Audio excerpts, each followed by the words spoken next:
$2.98. That's how much money it will take to buy a gallon of paint. It's Friday morning and Tom Havens is to buy the paint after school today. To make the purchase, his father gives him a $5 bill, a crisp, new $5 bill that he received at the bank yesterday. This particular piece of money is just starting in circulation. What will happen to it? What will it be used for? What can money be used for? What is money, anyway? After school, the $5 bill goes to a hardware store where Tom uses it to buy the paint. This is one of the most common ways in which we all use money, as a medium of exchange for goods. Tom exchanges a certain amount of money for a gallon of paint. The clerk naturally accepts the money, and he gives Tom a smaller amount of money in change. And so the $5 bill has found its way into this cash register. But it doesn't stay long. It's to be used to pay Mr. Kelly an electric work he has just done in the store. The store is not paying for wire or fixtures, special services. This is another use for money, as a medium of exchange for services as well as for goods. The $5 bill is moving fast. That's because it's so convenient to use in business transactions. In fact, it's hard to imagine doing business without money. Yet for thousands of years, people did get along without money. In primitive days, living was simple and each family produced whatever it needed. The first kind of business was barter. A good stone cutter, for instance, might make a few extra tools and simply trade them for furs and other things he wanted. It was easy. There was no need for money. Even today, barter has its place. Not long ago, Tom Havens got a spotlight for his bike by trading a catcher's mitt for it. Swapping like this works well between friends. But what would you trade in a hardware store for a gallon of paint? And how would the store owner get the paint and the other goods he sells? What could he trade with all the people who had a hand in transporting the goods to his store?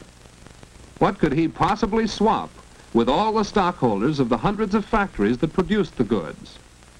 How could he barter with every individual workman who played a part in the manufacture of each article? No, life today is too complex. People are too dependent upon each other. Jobs are too highly specialized for us to do business by barter. And that's why we depend on money as a quick and easy medium of exchange. Thus, instead of doing a certain amount of electrical work in exchange for gasoline, Mr. Kelly pays for the gas with, yes, the same $5 bill he received at the hardware store.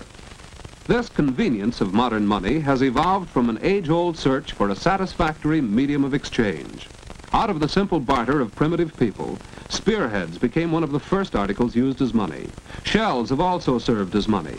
Wampum was used by the American Indians. And hundreds of other articles have been money to various people at various times. But none of these met all the requirements of good money. Money should be something of value, yet who but a huntsman has any use for spearheads? The value should be obvious and uniform. Who but an expert knows what this fur pelt is worth? Money should be easy to carry about. Metal rods certainly aren't. Money should be divisible. How do you make change when the price is half a cow? Money should be durable.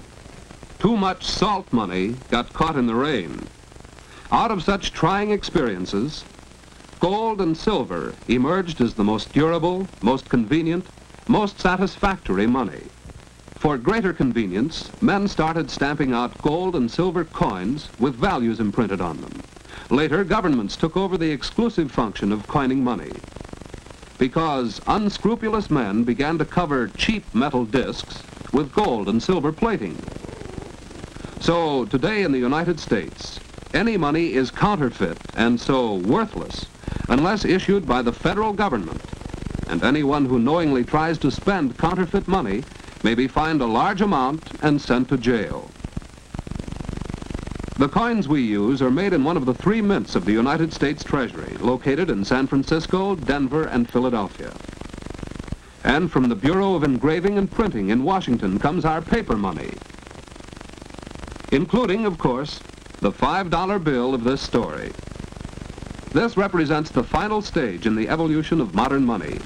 For while metal coins are handy for dealing in small amounts of money, when transactions require larger amounts, paper money is far more practical. A $5 bill, for example, is much easier to handle than, say, $5 in dimes.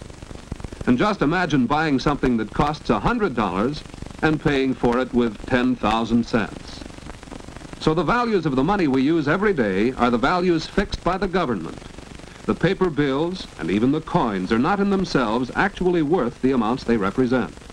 Their face values, however, are guaranteed not only by huge reserves of gold and silver, but by the stability of the government, which fixed those values. As long as people remain confident that our government is strong and secure, they will continue freely to accept and spend its money without questioning the value, as they have done with our $5 bill, which is now about to move again, because Mrs. Moore has come in to cash a check. A check is not money. It is one kind of substitute for money. Its value is guaranteed not by the government, but by the person who signs it. Since the man at the filling station knows Mrs. Moore, he is willing to take her word that she has enough money in the bank to make the check good. So he cashes it for her. Saturday morning finds the $5 bill still in Mrs. Moore's purse. How will she use it? Good morning. May I help you? Yes. Can you tell me the price of those bookends in the window? Yes, that pair is $8.75 and most attractive. I'm afraid that's more than I care to spend. Do you have a cheaper pair? I do have one pair left that's an exceptional value. It's really worth $6.50, but it's on sale at just $5.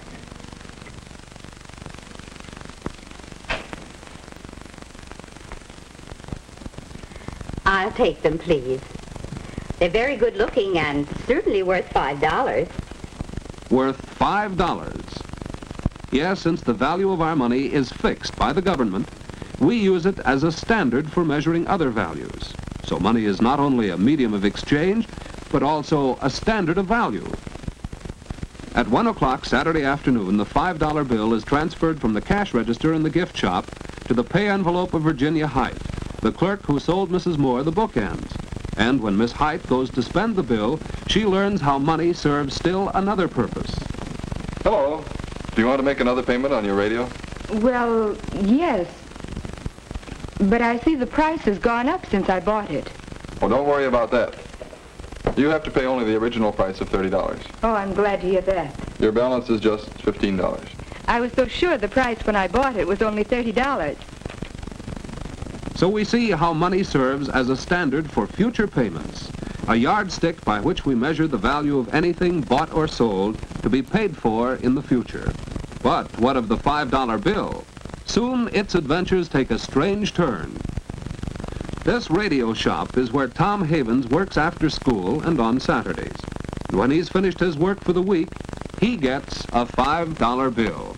As we have seen, it could be the same $5 bill his father gave him to buy the paint. And where did his father get it? From the bank, and it's going back there. Tom deposits the $5 bill in his savings account. He deposits his money every week, storing it up for his future needs. This way, he's using money as a storehouse of value. Thus, our $5 bill has completed one round trip from the bank and back. Tom first used it as a medium of exchange for goods. Mr. Kelly received it as a medium of exchange for services. It was convenient for him to carry around and use for any business transaction. And no one ever questioned that it was worth $5 because its value has been fixed and guaranteed by the government. When Mrs. Moore made her purchase, she used money as a standard of value. And Miss Height found that money is also a standard of future payments. When the bill returned to Tom, he used it as a storehouse of value. Now it's back in the bank, but it will pass through many, many more hands before it is worn out and withdrawn from circulation. It may even go along with some world traveler who will soon exchange it for an equal value of money of some other nation. For modern money, convenient to use, easy to recognize, and universally accepted for the value fixed by a stable government, It is money which makes possible our complex international society of business, trade, and travel.